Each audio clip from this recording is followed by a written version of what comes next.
زبان سے نکلے ہوئے الفاظ یا تو انسان کو جنت میں داخل کر دیتے ہیں یا زبان سے ہی نکلے ہوئے الفاظ اس کو جہنمی بنا دیتے ہیں۔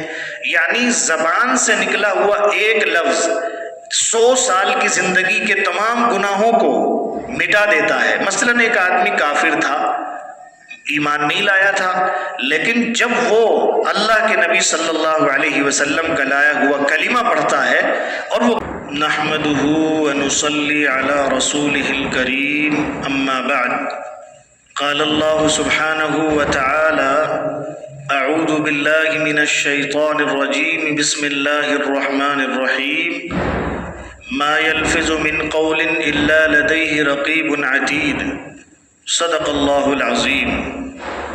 میرے محترم دوستو، بزرگوں، اللہ تبارک و تعالی نے جہاں ہم پر بہت ساری نعمتیں نازل فرمائی ہیں، ہم دنیا میں دن بھر میں صبح سے شام تک اللہ کی کتنی نعمتوں کا استعمال کرتے ہیں، وہ ایک الگ چیز ہے۔ اللہ تعالیٰ نے جو ہمارا یہ جسم بنایا ہے، اس جسم میں بہت سی ایسی نعمتیں ہیں جو بہت سے انسان اس سے محروم ہیں۔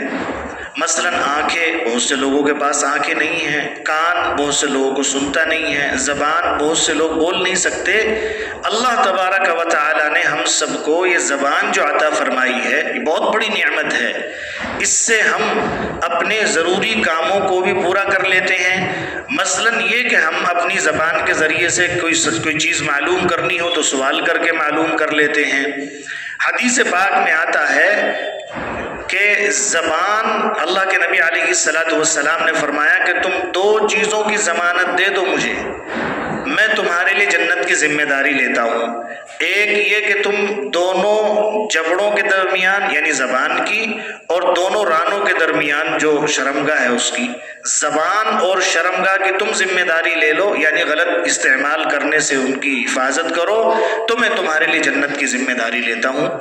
اللہ کے نبی علیہ السلام نے یہ بات ارشاد فرمائی کہ زبان سے نکلے ہوئے الفاظ یا تو انسان کو جنت میں داخل کر دیتے ہیں یا زبان سے ہی نکلے ہوئے الفاظ اس کو جہنمی بنا دیتے ہیں۔ یعنی زبان سے نکلا ہوا ایک لفظ 100 سال کی زندگی کے تمام گناہوں کو مٹا دیتا ہے۔ مثلاً ایک آدمی کافر تھا، ایمان نہیں لایا تھا، لیکن جب وہ اللہ کے نبی صلی اللہ علیہ وسلم کا لایا ہوا کلمہ پڑھتا ہے اور وہ کہتا اشہد ان لا الہ الا اللہ واشہد ان محمدا عبدہ ورسولہ، تو پھر وہ اس کی پچھلی ساری زندگی کے گناہ اللہ تبارک و تعالیٰ کی طرف سے معاف کر دیے جاتے ہیں، اس لیے کہ وہ اسلام لے آیا ہے۔ اس نے اس میں کوئی ورزش نہیں کی، کوئی محنت نہیں کی، کسی طرح سے کوئی پیسے جمع نہیں کیے، کوئی فارم نہیں بھرا، کچھ بھی تو نہیں کیا، بس ایک زبان سے کلمے پڑھے ہیں لا الہ الا اللہ محمد الرسول اللہ، اس کے اقرار کر لینے سے اللہ تعالیٰ نے پہلے اس کی زندگی کچھ اور تھی اور اب کچھ اور ہو گئی۔ یعنی زبان کے 2 لفظ نکلے ہیں، اس کی زبان سے 2 لفظ نکلے ہیں، ان 2 لفظوں کے نکلنے سے وہ پہلے اللہ کا دشمن تھا، اب وہ اللہ کا دوست بن گیا۔ اس طریقے سے پیارے دوستو بزرگوں، زبان سے نکلے ہوئے الفاظ جو ہم ادا کر رہے ہیں، یہ یا تو ہمیں اللہ کے قریب کر دیتے ہیں یا پھر اللہ سے دور کر دیتے ہیں۔ اس طرح میں آپ کو ایک مثال اور دیتا ہوں۔ جیسے مثال کے طور پر ایک لفظ قاضی نے کہا کہ میں نے فلاں کی بیٹی تمہارے نکاح میں دی اور میں نے اسے کہا قبول ہے۔ اب تک وہ بچی جس سے ہمیں بات کرنا ناجائز تھا، حرام تھا، ہمارے لیے وہ محرم نہیں تھی، غیر محرم تھی، ہم اس سے بات بھی نہیں کر سکتے تھے، لیکن ایک لفظ کے صرف قبول کرنے کی وجہ سے اب وہ ہمارے لیے حلال ہو گئی ہے۔ اس سے بات کرنا، اس کے پاس بیٹھنا اٹھنا، یہاں تک کہ اپنی حاجت پوری کرنا، سب کچھ اللہ نے حلال کر دیا ہے، صرف ایک جملہ میں نے قبول کیا یہ کہنے سے۔ اسی طریقے سے ایک لفظ زبان سے نکالا، میاں بیوی کا رشتہ قائم ہے، بچے بھی ہیں، خوشگوار زندگی چل رہی ہے، اور کسی ایک بات پر ذرا سا غصہ آیا، جھگڑا ہوا اور اس نے کہا میں نے تجھے طلاق دے دی، ایک لفظ سے اب وہ حرام ہو گئی۔ تو معلوم یہ ہوا کہ زبان سے نکلے ہوئے الفاظ ہمارے لیے کتنے قیمتی ہیں۔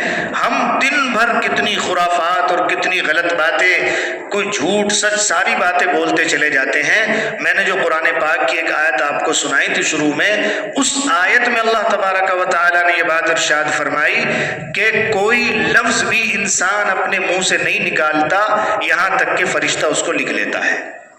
یعنی جب بھی کوئی بات انسان اپنے منہ سے نکالتا ہے تو اچھی بات ہوتی ہے تو یہ فرشتہ جو داہنے کندھے پر بیٹھا ہوا ہے، غلط بات ہوتی ہے، بری بات ہوتی ہے تو یہ جو بائیں کندھے پر بیٹھا ہوا ہے یہ اس کو لکھ لیتا ہے۔ یہاں تک کہ ہماری ہر بات نوٹ کی جا رہی ہے۔ پیارے دوستو بزرگو، اس لیے زبان کی حفاظت کرنا بہت ضروری ہے۔ ایک مسلمان کے لیے زبان کی حفاظت کرنا اتنا ضروری ہے کیونکہ حدیث پاک میں آتا ہے کہ ایک آدمی صبح مسلمان تھا اور شام کو وہ کافر ہو گیا۔ کیسے ہو سکتا ہے؟ یعنی صبح تو اس نے جو کلمات پڑھے، جو اعمال کیے وہ ایسے تھے جس سے وہ مسلمان رہا، لیکن شام تک اس نے ایسے ایسے غلط کام کر لیے جس کی وجہ سے وہ کافر بن گیا۔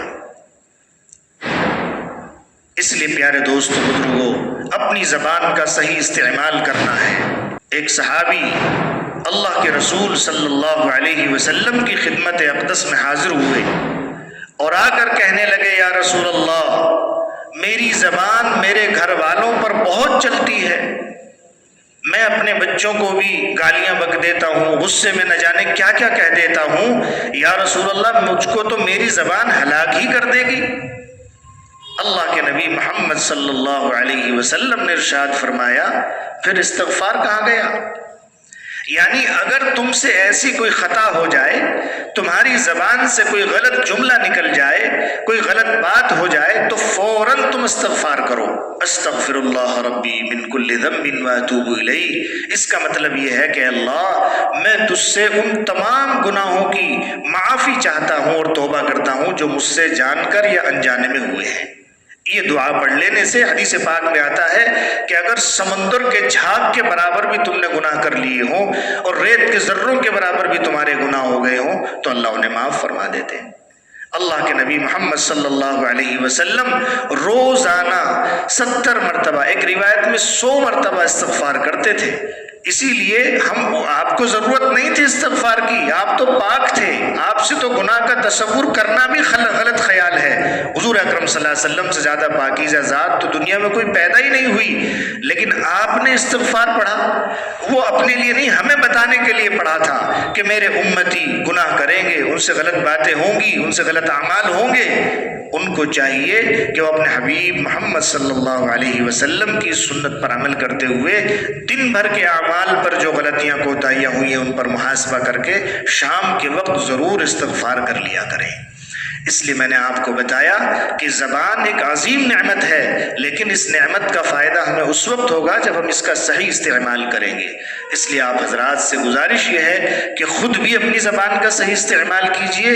گالی دینا خود گناہ عظیم ہے، بلا وجہ کسی چیز کو گالی دینا، انسان کو گالی دیتے ہیں لیکن بہت سے لوگ جانوروں کو گالی دیتے ہیں، چیزوں کو گالی دیتے ہیں، تو گالی دینا جو ہے کبیرہ گناہوں میں سے ایک گناہ ہے اور اس کو ہم گناہ نہیں سمجھتے ہیں۔